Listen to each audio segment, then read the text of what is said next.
Yo, yo, yo. Welcome to the NS9 Postgame Show, powered by Permani Brothers. I'm your host, Anthony DiNardo. With me, we have Jim Rosati. Jim, the Pirates honor Dave Parker tonight. He's getting introduced to Cooperstown tomorrow. Fortunately, we know he passed away, so they're going to honor him today. They have the throwback jerseys. They have the patch on the jersey. They got the Parker logo all throughout the park. Ryan and Doug are going to be in Cooperstown this weekend, celebrating, and the Pirates celebrate by having one hit through extras to lose to the Diamondbacks 1-0 today. Yeah, what a snooze fest. Wow. Just if you enjoy bad offense, this one was for you. The two teams combined to go 0 for 18 with runners in scoring position today. So that was pretty cool. We'll talk about the 11th inning there, where I don't know. This team just does so many stupid things. They're so dumb sometimes, and this was a stupid baseball game that they deserve to lose 1-0 because of how dumb of a game this was. Yeah, it was dumb. 1-0, and honestly, just to kind of forward a little bit here into the extra innings, Ashcraft looked great there, held the Diamondbacks to no runs in the 10th. You know, I mean, that's the thing. Like when you're the home team in extras, kind of have a little bit of advantage, and you can hold their team to not scoring runs with a guy gifted second base, which is exactly what the Pirates did. There's a real opportunity even for the Pirates, and they actually had that opportunity. They had a man on third base with one out to win a ball game. Could not succeed. This is where we should have had the swing off, because this game was awful. But you know what? An 11th inning swing off would have just been an electric ending to this game. Jim, they would have lost 3-0 then. You know what? I don't care. That would have been more fun than whatever we just watched. That was terrible. True. Terrible. True. And it's just such a shame, because the pitching today was outstanding for the Pirates, just across the board. And I think, you know, if we're going to talk some positives, those guys were awesome. But my God, this offense, I don't know what it was. I don't know if it was the off day, because like they played a pretty decent series. Yes, Jim, it was earlier in the week, but the off day just cooled off whatever momentum they had, and they just slunked back into being the pathetic offense that they have been for, I don't know, 6 or 7 years now. Approximately. Yeah. If we're counting 2020 as a full year, I guess. Yeah. Yeah. So bad. Yeah. You know, that off day just crept up on the 29th ranked offense. It just, that's what it was. They were on a heater. They were on a heater.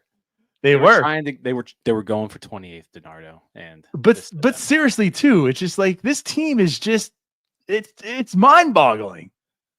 I mean, of course, like all season long, I feel like it's like the Pirates are the first since, and it goes back to like 1843 or some crazy. And it's like, and here they are, like they got swept by the worst team in the the AL, and they swept 1843. Yes, 1843. So you know what? I'm not going to fact check it, and we'll just go with it. If it's on the internet, it's true. We'll go with it. But right, again, they go by getting swept by the worst team in the AL to sweeping the best team in the AL. Again, like the Pittsburgh Pirates. I mean, this is what they do. They had that magnificent stretch of those 6 games where we talked about how that's potentially like the best stretch of baseball ever played in the history of the game. And then they come in here and Arizona sends off one of their best hitters in Josh Naylor last night. So, and this was a good offense. Diamondbacks have like the 4th best offense in baseball. Like you said, pitching did their job. I mean, this is a good offense by Arizona, even without Naylor. Mike Burrows shoved today. Ashcraft did his thing. Bednar did his thing. Santana, bit iffy, but did his thing. And this team was only able to score. Well, I'm sorry, only able to have one hit. Henry Davis got hit by the baseball more than the Pirates actually hit the baseball. That's true. Henry Davis had more hit by pitches than the Pirates had hits. In extras. In 11 innings. Anyways. How about we do this? To let everyone know about Bet Online, where you can go ahead and place many bets. You can do what Ryan does. You can bet on against the Pirates, except you might have better luck than what Ryan did. But anyways, Bet Online continues to be your number one source for all your sports betting action. And with baseball in full swing and football season around the corner, Bet Online has more ways to stay on the action with the latest odds, news and scores, even live in-game betting. From MLB, UFC to tennis, and NFL futures, Bet Online remains your choice for sports wagering info. In between games, head over to the Bet Online Casino with all the top style Vegas games, including poker and live casino. Head to the website today and take advantage of the industry-leading VIP program with level up bonuses and weekly cash boosts. Bet Online, the game starts here. So yes, Jim, maybe do you want to start talking about some of the good stuff? Do you want to really talk about Mike Burrows right now and how well he pitched? Nah, let's talk about the 11th inning. So okay, let's start with that, and then we'll end with the good stuff. But yeah, I mean, the Diamondbacks scratch across a run on 0 hits. They are able to small ball their way into a run. And let me add, it's a sac fly. Corbin Carroll's on third base. I think it was Suarez who hit the ball down the right field line. I think if Reynolds plays that ball perfect and puts off a good throw, by his standards, he still doesn't get Carroll, just because Carroll's one of the fastest guys in the game. But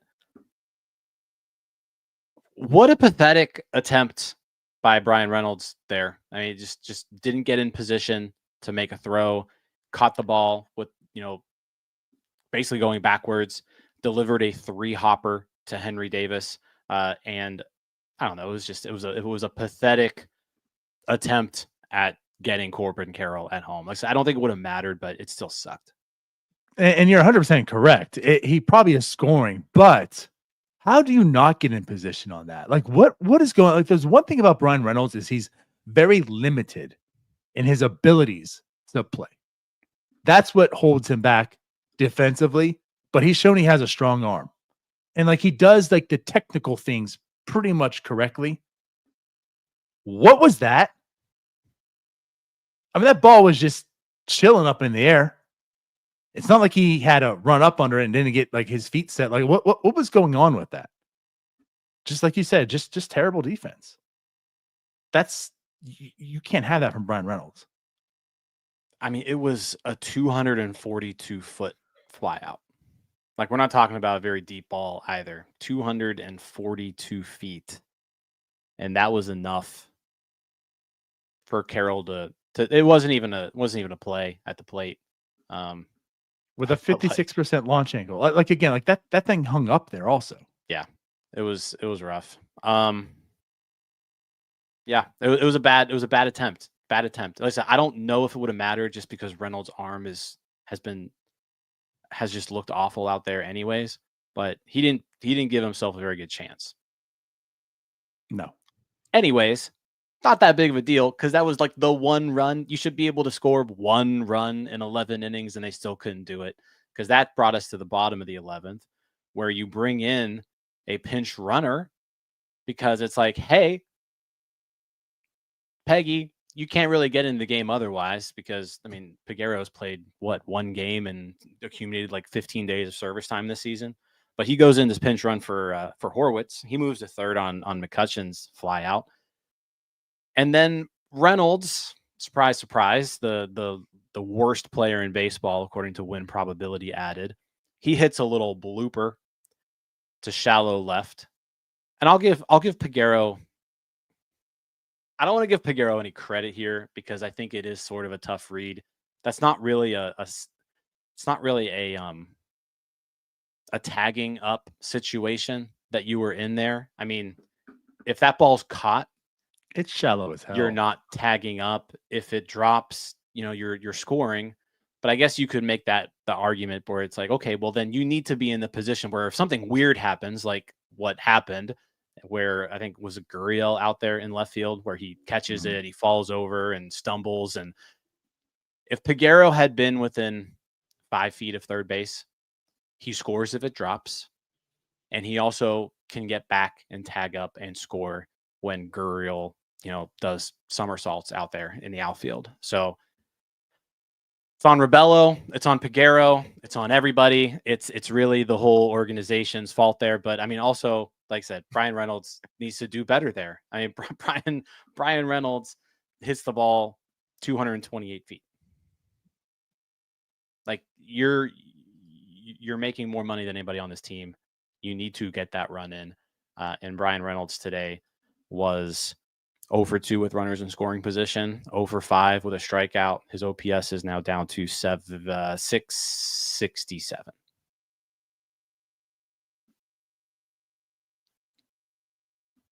Just awful sequence of events for everyone involved.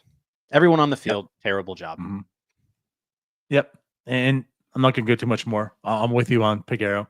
That was also, I mean, it's kind of trickier than what it is. Easier said than done. But it wasn't the right move. It was an opportunity to score. It's an opportunity to keep the game going at least. And they failed to do so. The guy at the plate was a big part of that. The guy who's on third base is a big part of that. But ultimately, yeah, again, like Peguero is sitting on third base. Kutch leads it off by driving the ball deep in center field to at least advance Peguero. So again, Peguero's on third base right now. You're down 1 run. He's on third base. You have 2 outs to give. You gotta score. You gotta score, Peguero. You gotta win this game. You gotta at least tie it to win it, right? And they just failed to do that. They just, again, like you had an opportunity. Not only were they bad, get out of here. Pierogi's in at. Nick Solak would have scored there. Honestly, he probably would have. But anyways, the moot point. But like again, like you had 9 innings and you had 1 hit, but you go into extras now and you're given a guy on second base here. And you go 2 innings straight and still not able to score anybody. And this is like the middle of the order too. It's pathetic. You had 1 hit. We're just lost. Like I can't. They went 1 can't for describe 33. this anymore. They went 1 for 33 today as a team. Yes. 1 for 33. That is a batting average of 30. 0.30. Yep.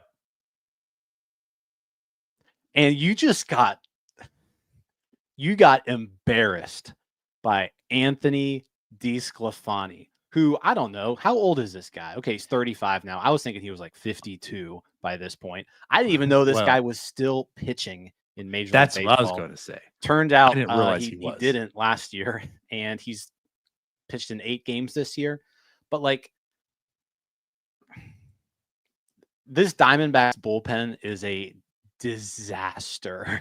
They are a disaster. You look at the guys in this bullpen and you're just like, I didn't realize half these guys were still in baseball and the other half are terrible. Like that's what you see when you look at this Diamondbacks bullpen.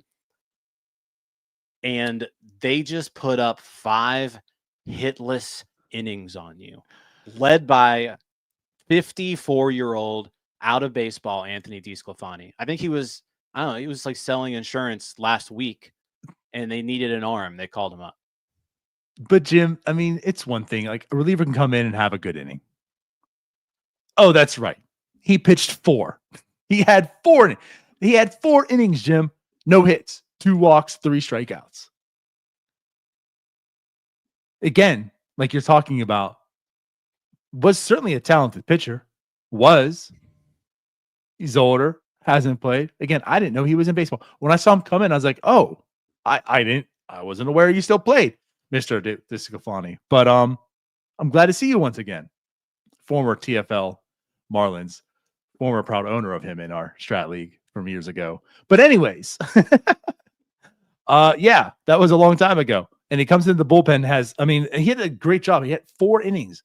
I mean, like, you get that out of him, you're thinking on the Arizona side, like, holy hell, he was pitching great. 4 innings he got out of him. That saves the bullpen. And they still had to go and use 2 more, because he won the 11. But still, like, you got shut down by him. I mean, you got shut down by Nelson for one, and then he comes in and you should continue to get shut down. That's that's too, an opportunity. Ryan Nelson isn't And then exactly awesome Ginkel comes into the game, and again, you're giving a guy on second base and nothing, can't do anything. Ginkel lowers his ERA to a 7.66 on the season, so congrats. It was 7.99 coming into today, so it was better than 8. I mean, hey. It was just a pathetic display by the offense all around. I guess Horwitz got on base twice. He walked twice, and Henry Davis probably, the spark plug with 2 hit by pitches. That's right. That was there. Cruz walked and stole a base, and then Pham tripled, but like that was the only hit. Pham's only hit was a triple, and he got stranded on third. Andrew McCutchen 0 for 2 with runners in scoring position. Brian Hayes 0 for 2 with runners in scoring position. Brian Reynolds 0 for 2 with runners in scoring position. Bad. Just a terrible display. Again, I mean, this is the story for most of the year. Outside of these like crazy 3 to 6 game stretches where they look really good and competent. And they're back. They're back. I don't know. I don't know, man. Like throughout this whole game, it was just like it's just going. We know this game. We see how it is. But even I was like, in the extras, especially again when Ashcraft shut them down in the 10th, there's a real chance even the Pirates could win this game. I mean, I was looking like, okay, this is really opportunistic. Like I think they're going to do it. It's not that difficult. It's not that difficult. And they let them down. And then when Kutch moved over Peguero, I mean, they needed 1 run to tie it. But I was like, okay, unfortunately, I feel like this is going to go even further. Unfortunately, I think they'll get a good run here, and we're going to go to the 12th. But they couldn't even do that. They couldn't even bore me more. They're just a bad baseball team. There's no way around it. And at no point today did I think they were going to score a run. I think that's what's incredible about this is like at no point in this game did I think we were scoring a run. Well, I feel dumb because when Peguero got there, I was like, this is going to happen. No, and they could not with Reynolds. Brian Reynolds today lowered the Pirates' win probability by 42%. Negative 42% win probability added by Brian Reynolds. Going into today, he had the worst win probability added of any player in Major League Baseball. And well, he added to that today. So not only is he the least valuable player going into today, he was today's least valuable player. You can't get that out of him. He's been terrible this year. And tonight was, in the words of Bucko Mike, it was rancid. Brian Reynolds was rancid tonight. Well, it can't be good for aviator sales. Just bad. You want to talk about pitching? Can we? It's this offense. They were so bad. Let's talk about because Michael Burrows looked good. He was awesome. He looked good. He looked good last start. Tyler and I were talking about him to some level, and I think both sides were warranted in their talk. But Tyler's talking about him struggling going to the 5th, and again he hasn't really gone deep into games, and it's kind of makes you a little nervous. What is he really a starter? But again, like last start, I thought he looked good. Even in the 5th, there were some problems that was more team led than him, I felt. And today, I thought it was kind of ironic. He had 4 hitless innings. I think at that point in time, 4 no hits, 1 walk, 5 strikeouts. He does go in the 5th, gets an initial out, and then back-to-back hits. And I was like, oh, God, Tyler's going to prove himself right. Like, here it is. Tyler's going to start gloating. But I mean, Burrows got himself into a bit of a jam and got himself right out of it.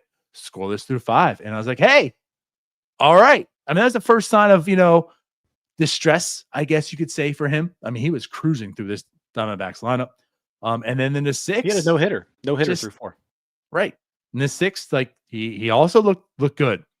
So yeah, like shout out to him. 6 innings, 3 hits, 1 walk, 5 strikeouts. His ERA down to a 4.15. Like that's why I said, like, I just want to see. I want to see him. I want him to prove to us like what he is. I'm not here ready to say he's a starter, he's a reliever, what he is. I just want to see. I want him to show me. Today was one of those games where it's like he's showing that he can be a starter, a very capable one. And again, 4th best offense in baseball. Yeah, it was his best game of his career. It's just funny when you say it that way, but like, yeah, I mean, it was the best we've seen Mike Burrows. 6 scoreless innings. He gave up 3 hits, 3 hits. Only walked 1, 5 strikeouts. When Arizona did put the ball in play, it was really weak contact. Average exit velocity today was 87.9 miles per hour for the Diamondbacks. He generated 11 swings and misses. His changeup, DiNardo, is once again just an awesome pitch, and he's typically pretty good with the command of it. He left like 1 or 2 in a spot where I was like, maybe throw that a little bit lower. But overall, I've been really impressed with his changeup in particular. And like I said, that's like the equalizer. If you've got a good fastball and a good changeup, like you can get hitters out just by those 2 pitches, and he's showing that right now. I thought the fastball looked good today too. Yeah, everything. I mean, like I said, the 2 play off each other so well. So when both pitches are on, it's tough to hit. And Arizona had no answers for what Mike Burrows was throwing to them today. He even brought out some changeups against righties with some right on right changeups. Like it was just a really well pitched game by Mike Burrows. And yeah, like you said, I'm not ready to like anoint Mike Burrows to be a starting pitcher in the 2026 rotation, but like he's certainly in the mix. Like he has squarely put himself in the mix for that spot, and he's going to get, I don't know, 9 more starts, 9, 10 more starts the rest of this season to really prove it, whether or not he can do this. But so far, with the ERA is down to 4.15, you get that out of a back end starter, and he's going out there and he's giving you a chance to win every 5th day, giving you 5 to 6 innings, then that's pretty effective. I think that's the one thing to watch right now is like you were mentioning before, is just the length, because he has been pulled in the 4th inning or in the 5th inning a couple times. But today and really this month, he's gotten more length outside that 1 blow up game against the Twins. So yeah, it was a really good start for him. Yeah, 100%. 5 innings last time. Like you said, the blow up, he had 1.1 innings because he gave up the 6 earned, 5 innings the day before. The start before. But yeah, 6 today. He goes 6. So his season high, career high, you can say as well. Career high innings today at 6. But yeah, he looked very, very good for the most part in all of them. A bit shaky on the 5th, right? It was really good. So, and we're talking here too. Great start. Like the past 3 starts, 0 runs. Again, the 1.16. The last outing he had 5 innings, 2 earned. Today 6 no earned. Like he has been stringing off some good. He has a few blow ups, but he has some really good games. Like he's shown me too. Like again, it's not the full starter's work yet. That's what you want to see. But in those limited innings that he has been pitching with into the 4 and maybe the 5, he has games where he's shut down offenses. It's not going like 4 and giving up 2, nibbling here or there, being okay. He's gone out there and just looked like close to like tonight. He had those games. So yeah, I want to continue seeing more. And of course we probably will, right? The deadline's coming. Andrew Heaney's good as gone. Well, I'm not sure where it's going to end there, but he's going to stay in this rotation, obviously, for sure. And yeah, like let's just kind of keep this going, because let's really see what he is. Bubba will have his opportunity, I'm sure, at some point. You're going to be looking for 2026. I hope that, Burrows fights and says, like, I'm part of this process of being in the rotation for next year as well. Yeah. Also, no. oh no, Go ahead. We'll continue. No, I mean, he was outstanding. Mhm. He gives way to Isaac Matson, who does get himself into a little bit of trouble. He gives up a couple of hits to Del Castillo and Gurriel. Takes a comebacker, gets McCarthy out, but second and third, this was an opportunity. If the Diamondbacks scored here in the seventh, you just kind of felt this one was over, just with the way this For Pirates sure. offense was performing. But Tristan English, who I think was making his major league debut today, he strikes out swinging. So Matson gets him, and again, like, just attacking hitters. He threw 21 pitches, 14 of them were fastballs. That's when he's at his best, is when he's just attacking people with those fastballs up in the zone. And for some reason, there's just something about that pitch. There doesn't seem to be all that much special about it. But it is a good pitch. That 95 mile an hour. He averaged 93.1 on his fastball today. Right. 93.1. And he gets English swinging to end this at the end of seventh. Yep. 4 whiffs in total, but 2 on that fastball, like you mentioned. It was a shaky outing, but he did the job. He got through it. You saw the intensity there. And he said the comebacker, and he was like yelling at the dugout, like, "You get your asses back. I'm pitching." They came out looking. He was fine. He continued, and he looks, I guess, he's going to be okay. So good for him. But yeah, he gets the job done. And I'm not saying like I'm intrigued. I mean, I am saying I'm intrigued. I want to continue seeing what he's got, because he's here. He's doing his job. Didn't have a lot of faith in him. Again, there's going to be need for him and his services with his deadline approaching. So he'll have an opportunity as well. So far, so good. But like you mentioned, when he's throwing that fastball, when he's spamming that fastball, is definitely when he's at his best. We've seen that slider get hit pretty hard, leaving it over the middle plate at times. So he did his job today. Yeah. Santana comes in, gets into a little, not exactly the most Santana-like outing, but gets the job done, puts up a 0. Did give up a couple of runners. He walked 2 guys. So it wasn't like your typical Dennis Santana 12 pitch 1-2-3 inning. But he got the job done. I think he had 11 pitches with 2 outs. And like you said, they started giving up the walks and such. And he had 7 walks coming into the game.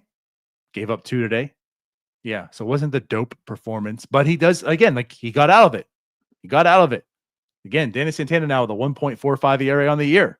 Just showing to be lights out. And guess who came into the game next, Jim? David Bednar. Oh, buddy. 22 straight up appearances with no earned runs. That's after today? Mm-hmm. Yeah.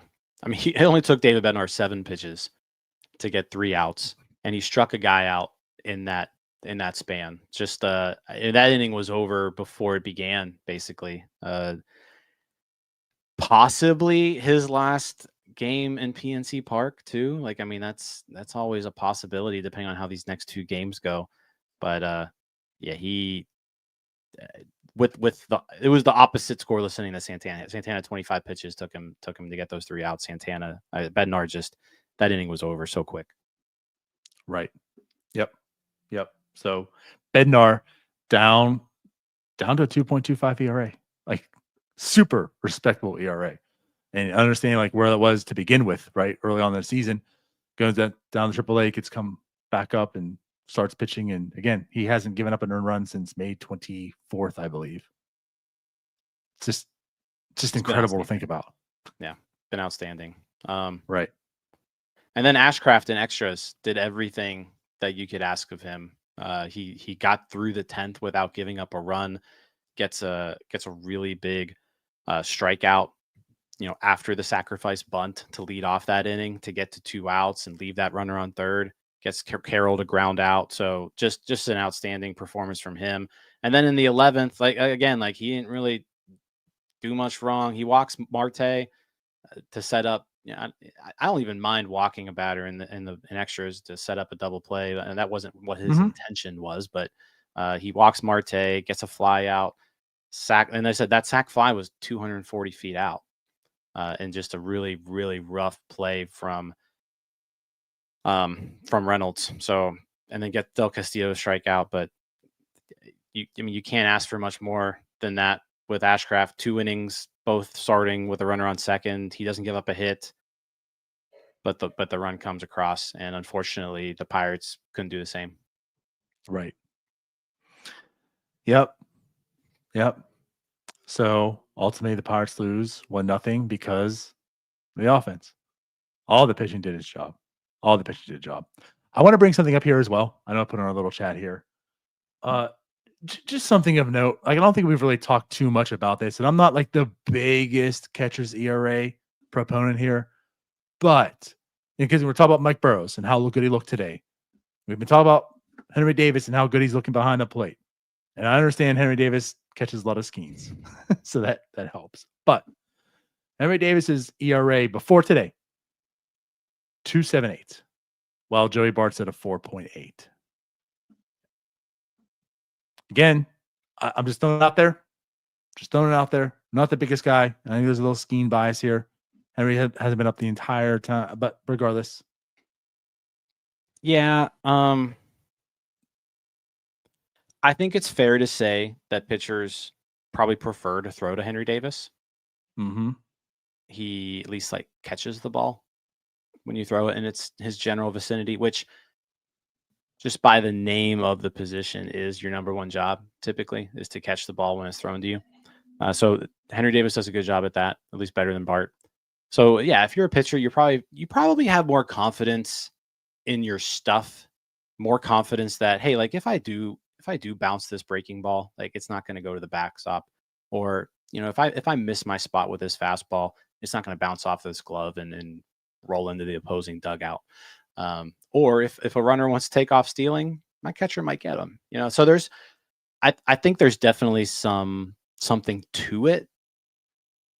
It's just tough to quantify it. Like catcher's ERA is a stat that you can keep track. And like you just mentioned, Henry Davis, the catcher ERA when Davis is catching is 2 runs better than when Bart's catching. But then you also have to remember Bart doesn't catch the best pitcher in baseball. Davis does. Right. So like how much of that is skewed by just the fact that Davis gets to catch skeens all the time? I don't know. I think you'd have to ask the pitchers that question. Like, hey, like, why are you better when Davis catches? Is there a reason for it, or is it just cuz? True. And the point too is the fact that he is Skeen's personal catcher. When the best pitcher tells you I want that guy, could be reasons. But again, this is more of just Henry Davis is doing well behind the plate defensively.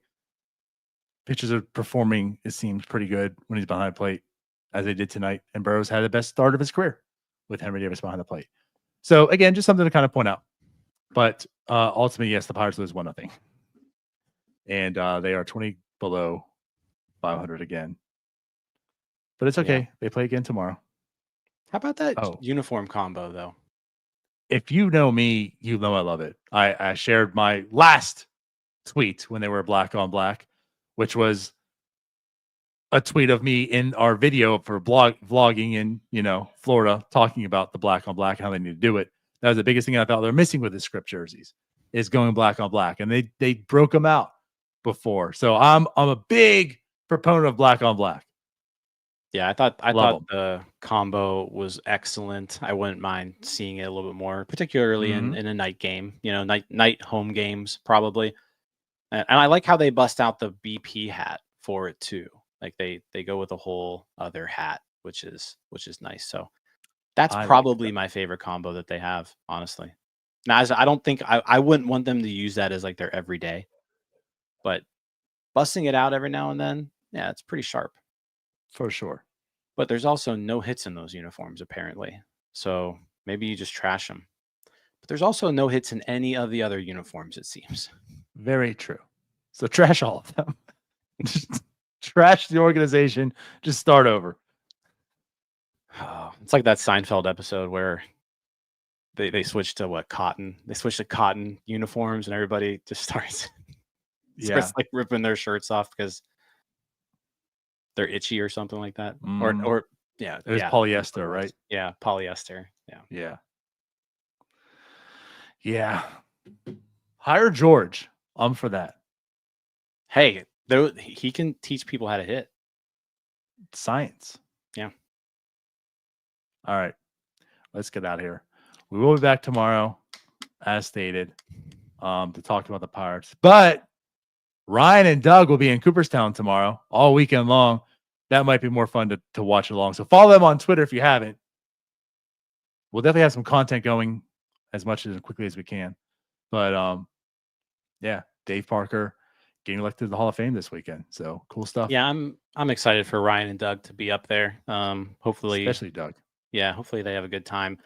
Tomorrow's game too, also, by the way, both pitchers, probably their last game pitching on their respective teams. Merrill Kelly versus Andrew Heaney. So a little bit of a storyline there. Last start for both of them, most likely, I would imagine. There you go. Good stuff. Fun stuff. Fun stuff. Maybe we'll get another 1-0 game after 11 innings. Who knows? Oh, that'd be nice. Let's get out of here. Let's do it. We love you all. We appreciate you for watching. Like, subscribe, join, do all the good stuff. Comment on if you're listening to the podcast. Give us a little nice review. Make your comments. We appreciate those as well. But we'll see you back. We'll see you again tomorrow. Bye-bye. See you guys. All right, that wraps up this episode of North Shore 9. Thanks so much for tuning in. Whether you're listening on the podcast or catching us on YouTube, if you enjoyed the show, please give this video a thumbs up and don't forget to hit that subscribe button if you haven't already. It really helps us grow. And if you're listening on the podcast, a quick review goes a long way in helping others find the show. Plus, be sure to tell a friend about us. There's always room for more here in the NS9 community. And for those looking to support us a little more, consider joining our Patreon, become an MVP member, and get exclusive perks while helping us continue to bring you more of the Pirates content you love. Thanks again for all your support, and let's go Bucks.